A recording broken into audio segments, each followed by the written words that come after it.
Hi everyone, welcome to Legal Talks by Desi Kanoon. I am Suyash and today I will discuss the case of Kanchan Sharma versus State of Uttar Pradesh and another. Here in the Honorable Supreme Court discussed Section 306 of the Indian Penal Code that provides for punishment in relation to abatement of suicide. Section 306 of IPC states that if any person commits suicide, whoever abates the commission of such suicide shall be punished with imprisonment of either description for a term which may extend to 10 years and shall also be liable to fine. Now, what is abatement?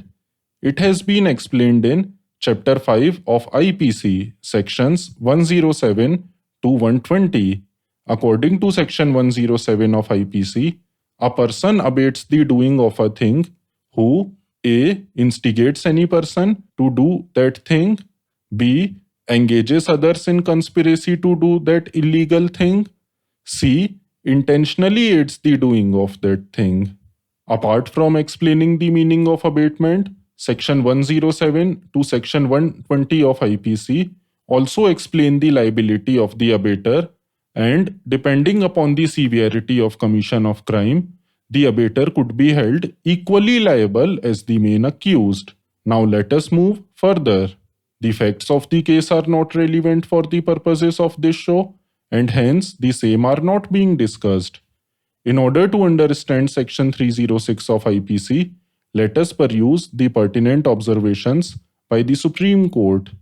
Firstly, the court observed that merely because a person takes away his life in front of the house of the accused, that itself will not indicate any relation of the accused with the deceased, as abatement involves mental process of instigating a person or intentionally aiding a person in doing of a thing, without positive act on the part of the accused to instigate or aid in committing suicide.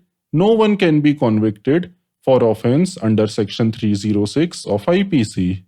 Secondly, the court noted that to proceed against any person for the offense under Section 306 IPC, it requires an active act or direct act which led the deceased to commit suicide, seeing no option, and that act must have been intended to push the deceased into such a position that he committed suicide. Thirdly, the court opined that vague and bald allegations without fulfilling the ingredients of Section 306 of IPC would not make a person liable for abatement of suicide. Fourthly, the court cited the case of Chitresh Kumar Chopra versus State Government of NCT of Delhi, wherein it was observed that there should be an intention to provoke, incite, or encourage the doing of an act by the accused, and each person's suicidability pattern is different from the other, and each person has his own idea of self esteem and self respect. The court further observed that it is impossible to lay down any straitjacket formula dealing with the cases of suicide, and each case has to be decided on the basis of its own facts and circumstances.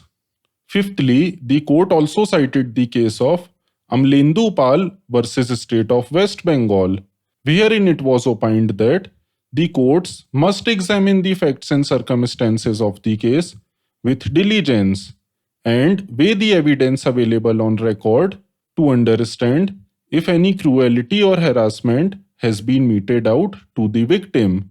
There must be proof of both direct and indirect acts of incitement to the commission of suicide, and bald allegations to such effect would not suffice.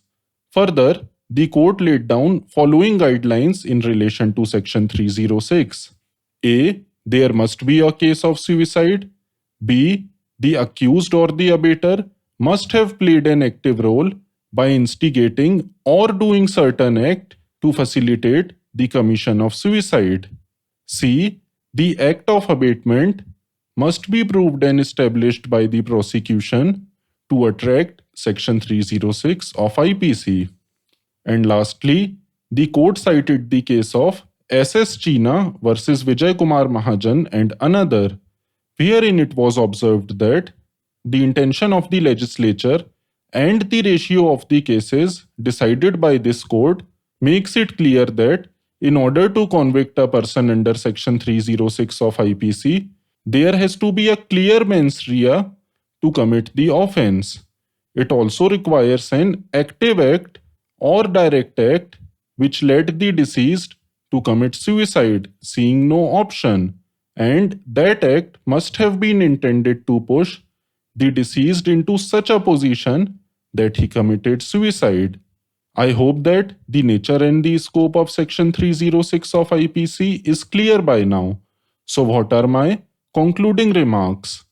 It is important to understand that just because a person has committed suicide does not mean that someone ought to be made criminally liable. Peculiar facts and circumstances of each case are required to be looked into, and unless cogent evidence is available on record implicating the accused and indicating his direct involvement in instigating a person to commit suicide, conviction cannot be sustained. Hence, I hope you enjoyed listening to the show. Thank you for listening. Please do not forget to like and subscribe us. And if you have any comments, please make them in the comments section. See you next time. Till then, stay tuned.